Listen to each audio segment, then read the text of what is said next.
Welcome back sa ating channel. Naging mainit nga no sa pindi umano sa mundo ng social media. Sa wakas talagang tuluyan na ngang kinarma itong si Tambaloslos Romualdez na ito. Dito natin makikita na talagang masisibak na nga ba talaga ito sa pwesto at papalitan na ni Kong Rodante Marcoleta. Dagdag ng maraming netizen, mas maganda kung ang magiging speaker ay talagang may paninindigan at hindi na babayaran ang kanyang prinsipyo. Gaya lamang ni Kong Rodante Marcoleta. Matatandaan natin si Marcoleta mga kaibigan ay talagang isinisiwalat niya ang mga baho ng mga may baho at wala nga itong pinapanigan at talagang pag nagkasala ang isang tao ay talagang iimbestigahan at talagang ilalabas ang mga ebidensya at ito ay paparusahan. Kaya naman maraming nag-aabang na mapalitan na itong si Romualdez na ito. Dahil puro sakit na lamang ang binibigay sa taong bayan, banat pa nga ng maraming netizen na tila talagang nagkasabwatan na ang mga magkamag-anak, mga magkakaibigan at magpipinsan. Gaya lamang at pinoprotektahan ito ni Lisa Smugs at ni Kuting ng Norte. Kaya naman dapat mapalitan ang House of Speaker na ito para naman sa ikabubuti ng bansang Pilipinas. Ang nakakalungkot dito mga kaibigan, kung gagamitin talaga na naman ng Lisa Smugs at Kuting na ito ang kanilang mga pera at connection at hindi nga matutuloy ang pagsiba kay Romualdez na ito. Kaya naman patuloy pa rin ang pakikipagbakbakan ng mga abogado at ng mga vlogger na matanggal itong si Tambaloslos na ito para umunlad na ang bansang Pilipinas. Well mga kaibigan, para nga sa karagdagang impormasyon, panoorin nga natin ang buong video. At kung bago ka lamang sa aking channel, huwag kalimutan i-click ang subscribe button at notification bell para lagi kang updated sa ating mga bagong video. At para sa solid viewers natin dyan, maraming salamat sa walang sawang pagsuporta. Diba? You know what I mean? Yung hindi naman talaga yung focus niya ay magserbisyo at tumulong sa mga tao. 'Di ba? Kundi ang gusto niya lang maipakita is kunwari tumutulong, kunwari may ginagawa. Pero at the end, 'di ba? Hindi pa rin nasusolusyunan ang kung ano ang dapat solusyonan. Like 'di ba yung nangyari kay 'di ba yung nangyari no kamakailan lang na ipinagmamayabang nila dun sa Cebu na pumunta pa talaga si Tambaloslos. Pinagmamayabang nila na 20 pesos per kilo na bigas daw. 'Di ba? Siya pa nga yung di ba? Siya pa nga yung nagtimbang ng mga bigas eh. Pero basahin natin. Just in agarang suspension sa pagbebenta ng 20 pesos per kilo na bigas sa lahat ng lungsod at bayan sa Cebu. Ipinag-utos ni Governor Garcia dahil sa paglobo ng listahan ng mga mahihirap na Cebuanos na pinahihintulutang makabili ng murang bigas. Yan, di ba? Ito ang magiging resulta kapag hindi nag-iisip, di ba? Yung talagang pabida-bida lang, yung pabibo lang. At yan ang ginawa ni Romualdez, no? Pumunta sila sa Cebu, pabida-bida siya na 20 per kilo na bigas. Di ba? Pero, tingnan nyo naman ang resulta. Yan, di ba? Wag tayong magpabida-bida. Di ba? Kung hindi natin kayang gampanan at hindi natin kayang i-execute hanggang sa huli. So, ang nangyari lang is parang photo ops lang. Di ba? Ang nangyari lang is media coverage lang. Di ba? Nagpa-video lang sa media, pinabalita lang sa media, picture-picture lang with media. Pero ang ending, ay nako, yan tayo eh, di ba? Kaya mas pipiliin ko pa yung public servant na tahimik lang, na hindi niya binibida yung mga tulong no na ibinibigay niya, no hindi niya niyayabang. Bagkos ang tao na mismo yung, 'di ba? Ang tao na mismo yung nagkakalat no sa mga magagandang nagawa mo. Ganyan po dapat, 'di ba? Ikaw Romualdez, no? Gayahin niyo po no, yung pinsan mo Gayahin mo si President BBM. Hindi mayabang, no? Hindi photo-op lang.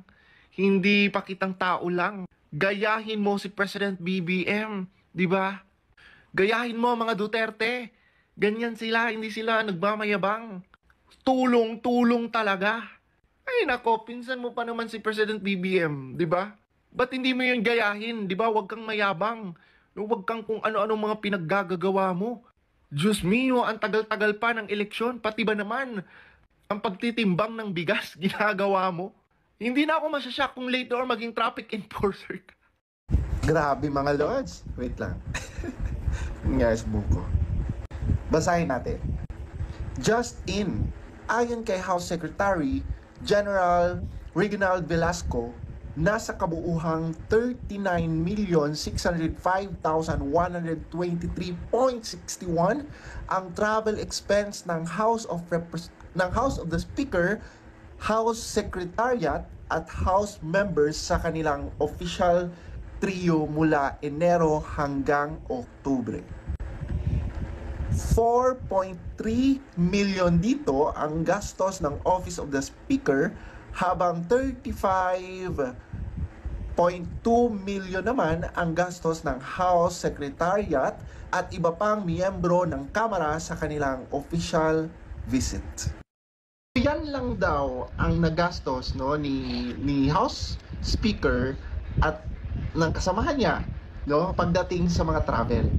Kasi di ba kamakailan lang ay ni Ka Eric sa SMNI, di ba, yung pagdating sa expenses nila doon sa travel ay umaabot daw or aabot daw sa 1 billion. So ngayon sinasabi nila na hindi naman daw 1 billion, di ba? Pero ang nag-reflect sa GAA 2023 pagdating sa travel expenses nila ay umabot daw talaga ng 1 billion. Grabe, no? It's too much money. Diba? And at the same time, imaginein mo as House Speaker, well, bakit ka ba magda-travel-travel? Diba? Parang anong gagawin mo? Eh, ang laki-laki ng budget na yan. Kaya mga lods, hindi talaga ako naniniwala na walang pera ang gobyerno. Kasi tingnan nyo, million, grabe. Tapos, no, dinidepensahan pa nila na hindi naman daw umabot ng 1 billion. Diba? Yung digit na nilagay nila dyan, no, 39 million. So pagpalagay na lang natin, what if 1 billion talaga? Diba? Grabe. Saan napunta yung iba?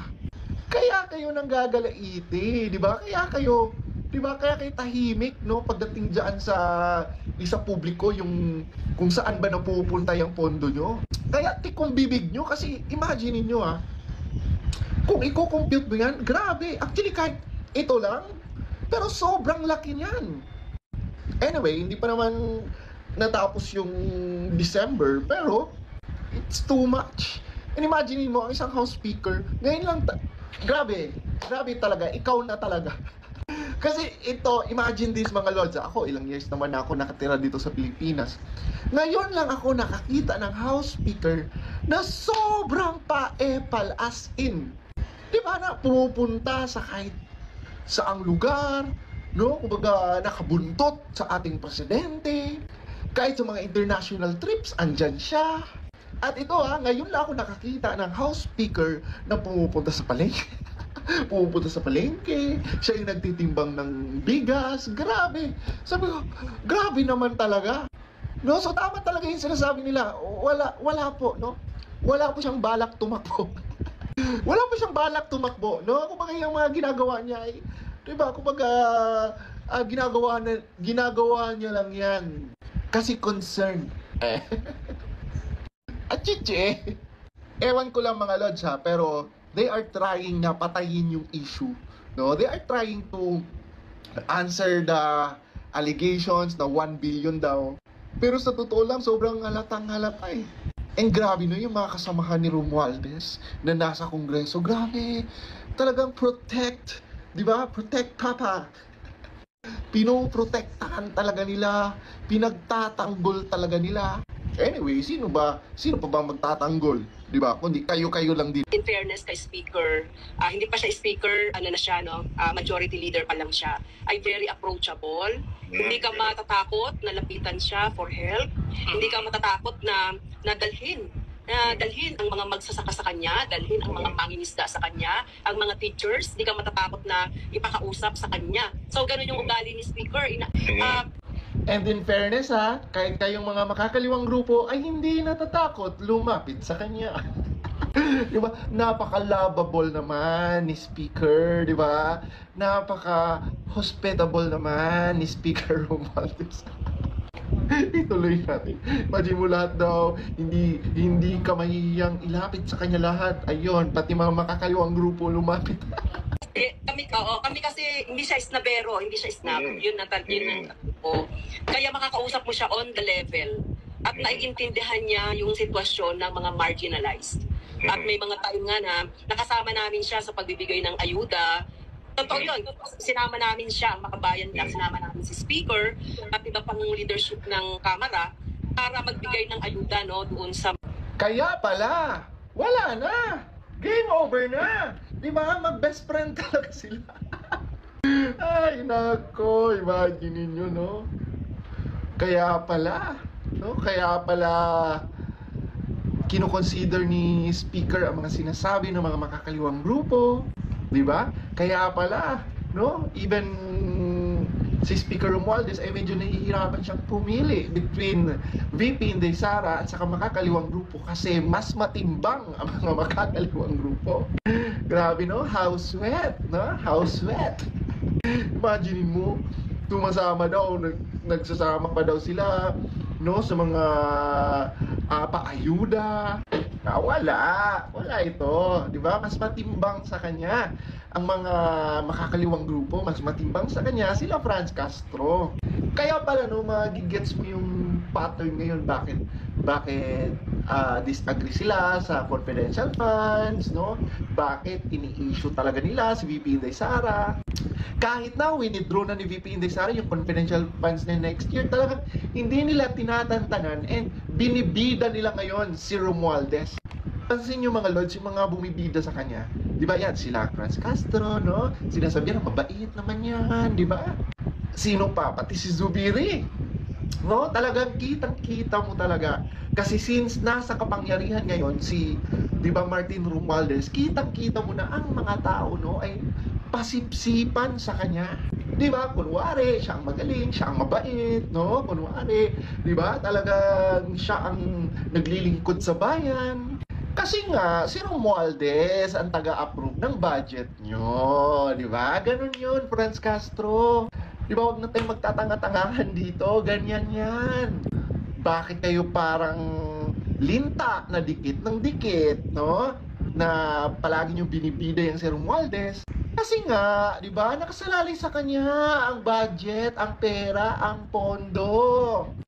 Kaya kayo ngayon, di ba, parang linta, no? Parang uod, no? Papunta kay Romualdez.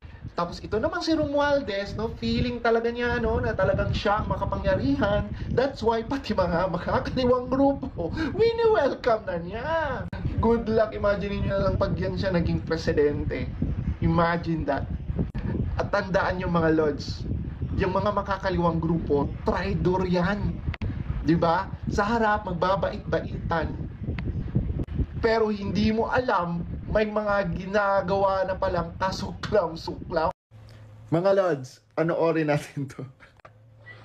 Sinasabi nila na medyo okay naman yung presyo bilhin ng mga gulay at karne. Nakita na natin yung presyo ng bigas medyo tumataas na naman. At siguro kailangan balikan din natin yung Bulacan, yung intercity kung yun ang talagang source. Yun ang mga trader, yun ang mga importer. Susubukan natin kung malaman natin ang matalang dahilan kung paano tumabas ang pagpula ng bigas. Although meron dito yung pinamamapalakita natin 45 para kilo meron dito. 50. Iniisip nila baka kulang yung imports at kasi yan hinahalo dito ang local production at rotation o baka kulang yung anghi, diba? Pero check natin. So yun lang mga lords. Chinek lang nila yung presyo ng mga bilihin sa palengke. Yan lang. Ay, naku, nakakatawa. Di ba, parang, tapos i-check pa daw niya yung iba, parang, ha? Gawain mo ba yan? Di ba, gawain mo ba yung mag-inspeksyon? Gawain mo ba yung mag-check-check ng kung ano-ano pagdating sa mga bilihin? Di ba, hindi ko talaga magets. Para saan yung pagpunta niya sa palengke? Pag-check niya ng mga, di ba? Sa totoo lang, may ibang tagagawa niyan. Di ba, sino ba ang mga nag-check ng mga prices? Di ba? Ng mga bilihin. Di ba ang DTI? Di ba? So, anong ginagawa mo dyan? Nagpakaala presidente ka na naman. So, since pumunta na kayo dyan, nagpa-presko na kayo, andyan na yung media, abay, i-announce mo na dapat bababa na ang presyo. Dapat ganun. Di ba? Ang dami pang sinasabi. Sinasabi pa, okay naman ang presyo ng mga gulay. Di ba? Ano yan, reporting? Sa palagay ko mga lods, ang ginagawa ngayon ni Romualdez ay nagpapakilala siya ngayon sa tao. Di ba? Kaya niya ginagawa yung mga ganyan eh. Kasi imagine niyo, first time kong nakakita ng Speaker of the House na pumunta ng palengke at chinek ang mga presyo. First time in the history of the Philippines. Di ba? House Speaker ka tapos i-check mo yung presyo ng bilihin nun sa... Bakit may i-check? Alam mo, Romualdez, ang i-check mo, di ba? Yung Disney princess nyo, si Franz Castro, sila ang i-check nyo. Kasi kung ano-ano ang mga pinaggagawa. May mga tagagawa na niyang pag-check ng mga presyo. Di ba? May ahensya ng gagawa niyan. And siguro naman, hindi naman House of Representatives, hindi naman... Okay? So, anong ibig sabihin niyan? Nangangahulugan na pwede na nilang imbestigahan ang ating minamahal na Tatay Digong? Hindi po ganon. Kaya nag-vlog ako, baka mamaya ma-misinterpret ng iba na pwede na. Yes, walang ban. Ang sinasabi ng Bureau of Immigration, walang direktiba ang DOJ ba o ang Malacanang na huwag papasukin ang ICC prosecutor or investigator. Walang ganon. So, yung spokesperson ng Bureau of Immigration, walang dahilan para pigilin namin sila. Pwede silang makapasok. So, yun. Klaro pwedeng makapasok. But then, mabuti, nagbigay din ng statement itong si Solicitor General Minardo Guevara. Pwede daw. Basta, ang condition dyan is, ang pagpasok nila, wala yung pwedeng mag-interview sa mga kamag-anak ng mga alleged biktima ng sinasabing extrajudicial killings. Pwedeng makapasok ang ICC mag-interview. Basta huwag lang yung parang legal proceedings na parang preliminary investigation na tatawagin na nila isubpoy na si PRRD, susubpoy na si Senator Bato, sino pa dyan. Hindi pwede yun. So, I hope klaro tayo So, huwag tayong mabibigla. Baka anytime from now, mabalitaan natin na meron ng taga-ICC na sa Pilipinas. Kasi I believe, panahon ni Tatay Digong, meron na yung dating prosecutor, yung babae. Pumasok na Kailang examination, preliminary examination, nag-interview, pumasok. Kaya, nang dahil doon, nag-decide si PRRD noon na i-withdraw na lang ang ating membership sa ICC dahil sa ginawa ng ICC prosecutor on her own initiative, hindi po sanction ng korte, ICC as a court. Initiative lang ng prosecutor. So, the same thing ang mangyayari ngayon. Kasi approved na ng ICC yung request ng prosecutor na ituloy na ang preliminary investigation na approve May 2021. So, pwede silang pumasok. Kaya lang, pinaliwanag ni Solicitor General Guevara, wala tayong legal duty o legal obligation na makipag-cooperate sa ICC. Wala. Kaya ito ngayon, connecting the dots, masigasig ang mga kongresista na ipasa na yung House Resolution urging the Philippine government to cooperate with ICC. Pasado na ang resolution. But, hindi ibig sabihin na pasado ang resolution, ang desisyon nasa presidente pa rin. So, ito, medyo nagbigay kaguluhan yung sagot ng presidente na, okay, under study, pag-aralan natin. Maraming nag-react doon. So, mabuti naman itong si Executive Secretary Bersamin, nagbigay linaw. Nagbigay ng statement. Sabi niya, yung sagot na Pangulo na pag-aralan, hindi ibig sabihin outright na papayagan na natin ang ICC na makipag-cooperate ang Philippine government sa investigasyon nila. Hindi yun ang ibig sabihin. Okay, so, ngayon, medyo klarong-klaro na. Ano pa? Yung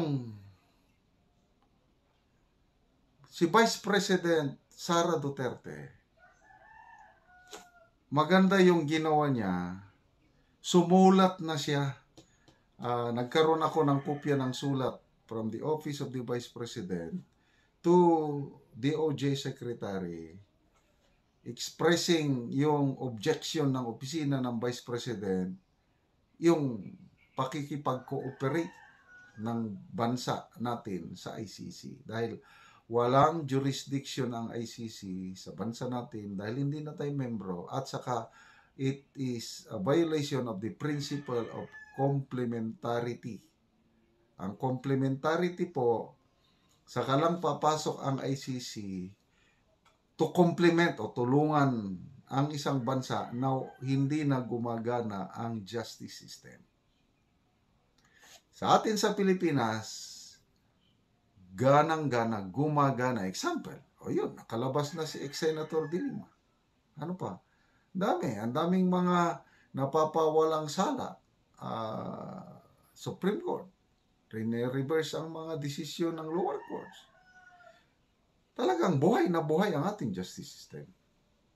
Kaya, kung papasok ang ICC na mag-conduct ng investigasyon sa alleged extrajudicial killings panahon ni PRRD, violation po yun ng ating soberenya, pag-apak-apak sa ating soberenya. So, ngayon, ang hinihintay na lang ang formal na statement ng Pangulo kung mag-join ba tayo o hindi mag-rejoin. Hanggang ngayon, malabo pa rin dahil under study. So, granting na mag-rejoin, ito na, ang next question is, kailangan ba ng Senate concurrence? May iba't ibang payag. Ang narinig ko si ex-Senator Franklin Drilon, sabi niya, hindi na daw. Ano ito? Alam mo naman, dilawan ito, galit kay Duterte, yung kanyang line of reasoning is wala na. But mas marami akong narinig. Isa na dito si Solicitor General Guevara, nagsasabi na it is a constitutional requirement. Nakalagay sa Constitution na kung ang bansa natin mag-join sa any treaty, remember, itong ICC, it's a treaty, Rome Statute, it's a treaty. So kung mag-join, kailangan ng Senate concurrence. May isang assistant counsel ng ICC, abogada, na membro talaga siya ng ICC, Assistant Counsel. Authorized siya na magano. Attorney Cristina Conte, sabi niya, kailangan ng Senate concurrence. Sino pa? Sina Attorney Roque, the only Filipino listed ng ICC na legal counsel. Nagsasabi, kailangan ng Senate concurrence. Kaya si Senator Bato, matapang. Sabi niya, kung magdesisyon ng Pangulo na mag-rejoin, lalabanan ko siya sa Senado. Back to zero, kasi sa Senado, sila ang final say. Okay? Tama nga naman. Kailangan ng 2/3 vote ng Senado para makabalik tayo sa ICC. Ibig sabihin, kailangan ng ilang senador? 16 senators. Ngayon, nabibilang ko, less than 16 ang boboto in kaso na ang Pangulo mag-decide na mag-rejoin. 9 pataas na senador ang boboto not allowing yung mag-against sa pagbalik natin sa ICC. Ganun po yun. Kaya, relax lang po tayo. Wala pong problema sa ICC. Safety, ang ating Tatay Digong, pwede siyang makapagpahinga. Of course, including Senator Bato, dahil ito na ang final say sa pagbalik natin sa ICC is nasa Senado. So, salamat in advance sa mga senador na boboto in objection sa pagbalik natin sa ICC. Mabuhay ang mga makabayang senador. Dito nga natin makikita mga kaibigan kung gaano nga ba talaga kapulpul itong serimulya na ito na talagang payag nga na papasukin ang ICC sa bansang Pilipinas para lamang kay former President Rodrigo Duterte. Ilan beses nang sinabi na walang jurisdiction ng ICC sa bansang Pilipinas at matagal na itong hiwalay. Ngunit kung makikita natin, ang mga pulpolitiko na tambaluslos na ito ay talagang pilit nilang pinapapasok ang ICC para lamang imbestigahan si Tatay Digong. Dito nga natin makikita mga kaibigan na ang interes lamang nila ang kanilang kagustuhan at hindi para sa ikabubuti ng bansang Pilipinas. Dito kasi natin mapapatunayan mga kaibigan na wala na nga silang ibang lusot at wala na silang mahanap na butas ni Tatay Digong. Kaya naman ang ICC ay talagang pinapapasok nila, mga bayaran lamang talaga ang mga ito dahil talagang pera-pera na lang ang kanilang gusto. Well mga kaibigan, kung kayo ang tatanungin ano ang inyong mga opinion, just comment below sa ating comment section at ating pag-uusapan.